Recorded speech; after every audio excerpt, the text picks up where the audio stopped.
2009. South Korean police opened a file. They called what they found impossible. Nobody was supposed to find this. Nobody was supposed to speak about it. And for a very long time, in a country that prides itself on order and control, nobody did. South Korea is one of the most ordered societies on Earth. Seoul, its capital, is a city of systems, of structure, of surveillance cameras on every corner and laws that are actually enforced. The violent crime rate is among the lowest of any major Asian city. The streets are clean.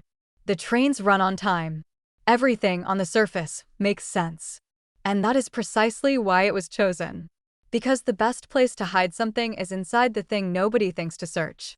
Underneath the K-dramas and the street food stalls and the glass towers, there has always been another Seoul. A Seoul that Korean media rarely covers. A Seoul that government officials preferred to pretend did not exist. A Seoul that, across 2 decades, was being quietly carved up and claimed by men who had traveled further than most people could imagine to get there. Men who came from a continent 8,000 miles away. And who built something in Korea that nobody, not the police, not the prosecutors, not the intelligence agencies, saw coming until it was already deeply, structurally, and dangerously established. This is the story of how a network of African men, predominantly Nigerian, with Ghanaian and Congolese members woven throughout, constructed one of the most disciplined and most invisible criminal operations ever documented on Korean soil. How they exploited every gap in Korean law enforcement's understanding.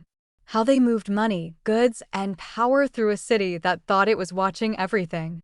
And how, for years, they were completely right. It did not begin with violence. Serious operations never do. It began with people. Ordinary-looking, purposeful, patient people. In the late 1990s, South Korea was rebuilding. The 1997 Asian financial crisis had torn through the economy like a blade. Factories needed workers. Markets needed traders. The country needed external money flowing back into a system that had been hemorrhaging for years. And so, carefully, selectively, South Korea began opening its borders a little wider to the outside world. Among those who arrived were West Africans. Men who had heard through diaspora whisper networks, the kind that exist in every community that has had to navigate foreign systems just to survive, that Korea had opportunity. That if you were disciplined enough, sharp enough, and willing to operate in spaces that the system had not designed for you, there was real money available. And at first, it was entirely legitimate. Dongdaemun Market became the first real anchor point for the African trading community in Seoul. Nigerian merchants in particular became known for buying wholesale fabric and clothing in volumes that Korean vendors genuinely welcomed. The goods would move from Seoul to Lagos, from Busan port to Accra, from Korean factories to African markets hungry for affordable, quality product. This was trade. This was legal. This was 2 economies finding each other across an enormous distance and making something work. But trade, when it exists in the margins of a system that was never built to include the people doing it, has a way of evolving into something else entirely. Because not every man who walked through Incheon arrivals with a business visa and a plan was there to move fabric.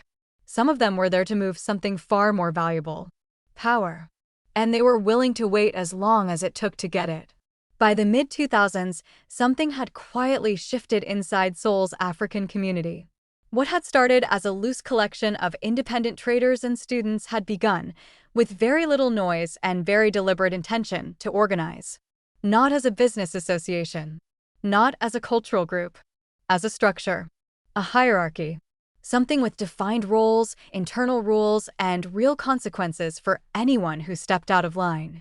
Every serious operation has architecture. And this one was constructed carefully by people who understood one fundamental truth about surviving and thriving in a foreign country where the system was not built for you and the authorities did not respect you. The best way to be dangerous is to be completely invisible. Korean law enforcement at this point had almost zero experience dealing with organized African criminal networks. Their entire intelligence infrastructure, their informants, their language capabilities, their cultural knowledge was built around domestic Korean gangs and cross-border Yakuza activity from Japan. African organized crime was not in the briefing manual. It was not in the training programs. It was not even in the imagination of most Korean investigators. And the men building this network knew it. They had studied the landscape before they moved inside it. They understood where the blind spots were. And they built their entire operation inside those blind spots, layer by careful layer, until what they had created was something that functioned smoothly, profitably, and almost completely beneath the radar of one of the most surveilled cities in the world. Almost. Because every operation, no matter how disciplined, no matter how carefully constructed, eventually produces a crack. Sometimes it's a big mistake. A moment of arrogance. A decision made in anger instead of logic. But more often than not, it's something embarrassingly small. Something that nobody planned for because nobody thought it would matter. In this case, it was a number. A single number on a shipping manifest that did not match what was inside the container.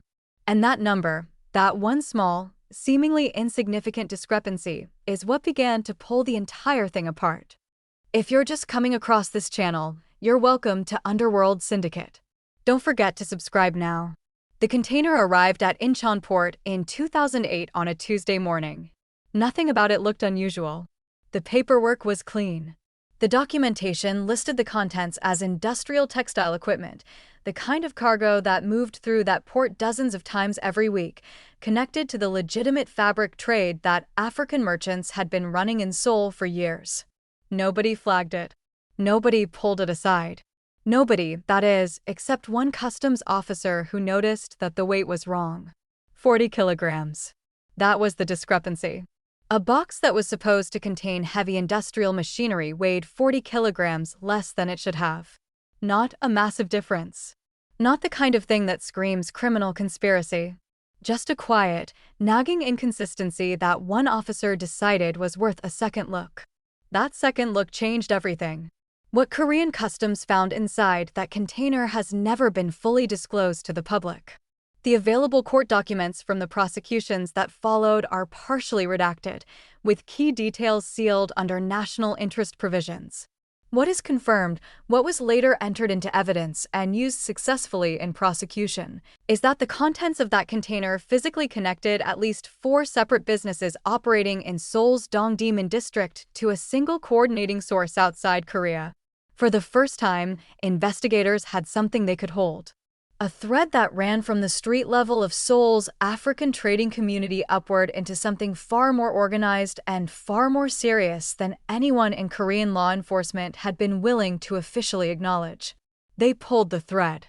What they found on the other end was a structure that investigators would later describe in court documents as operating with, and I want you to hear this exact language, a level of internal discipline and counter-surveillance awareness inconsistent with opportunistic criminal behavior. Translation? These were not desperate men making reckless decisions. These were professionals running a professional operation. And dismantling it was going to require a level of investigative sophistication that Korean authorities were, at that moment, genuinely not prepared for. The language barrier alone was crippling. The network communicated internally in a rotating combination of Yoruba, Igbo, Nigerian Pidgin English, and a coded slang that changed frequently enough to make real-time interception almost useless. By the time anything was translated and analyzed, the network had already moved. New location. New phones. New faces at the front of the operation while the people who actually mattered stayed completely out of sight. Meeting locations were never used more than twice. Financial transactions were deliberately fragmented across multiple individuals, each amount kept just below the threshold that would trigger automatic reporting requirements under Korean financial law. The people at the top of the structure never directly touched the product, never directly handled the money, and never met with anyone outside a very tight and carefully vetted inner circle. Getting to them was going to require someone on the inside. And finding someone willing to go on the inside a network built by people who were already operating in a country that viewed them with suspicion, already accustomed to being watched, already conditioned to trust nobody they hadn't known for years. That was the most dangerous and most difficult part of the entire investigation. The operation stalled. Twice. Suspects who were close to being charged disappeared from Korea legally. their visas expiring or their paperwork shifting before warrants could be executed. Others seemed to simply dissolve into the city itself, changing apartments and phone numbers and daily routines with a speed and efficiency that suggested they had contingency plans prepared long before any investigation began. By 2010, Korean authorities had 2 years of work, a significant volume of circumstantial evidence, and not a single senior figure in the network who had faced prosecution. The men at the top were still operating, still moving, still completely untouched. Until one man made a decision. His reasons were his own. Whether it was fear, or personal betrayal from within the network, or simply the calculation that the walls were eventually going to close regardless, and it was better to choose the terms of what came next, nobody outside the investigation fully knows. What is known is that he had been inside the structure long enough to understand how it worked. Long enough to know names. Long enough to know locations, routines, financial channels, and the identities of people that 2 years of external investigation had failed to even identify. He talked. And what he gave Korean prosecutors was the kind of testimony that breaks a case completely open.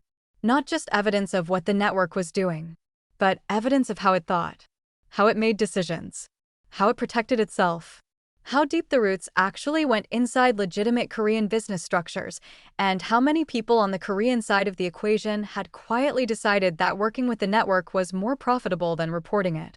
That last part, the Korean side of the collaboration, is something that received almost no coverage when prosecutions finally began in 2011. The narrative that emerged publicly was clean and simple. African criminals operating in Korea. Caught. Prosecuted. Removed. Case closed. But the full picture was never that simple. It never is. Because operations that run for years inside a foreign country without detection do not do so purely through the intelligence of the people running them. They do so because someone local decides to look the other way. Because someone with access and authority and respectability decides that the money is worth the silence. That part of the story is still buried. Some of it may never surface. But the underworld syndicate exists precisely for the stories that were buried. The cases that were closed too quickly. The files that were sealed before anyone asked the right questions. We are just getting started. If this video made you lean forward at any point, if it made you pause and think and want to know more, then do one thing right now. Subscribe to Underworld Syndicate. Hit the notification bell so you never miss a single upload. Because every video on this channel goes deeper than the last. Every story we tell is one that someone, somewhere, decided the world was better off not knowing. We disagree. The next video drops very soon. And trust me when I tell you, it gets darker from here.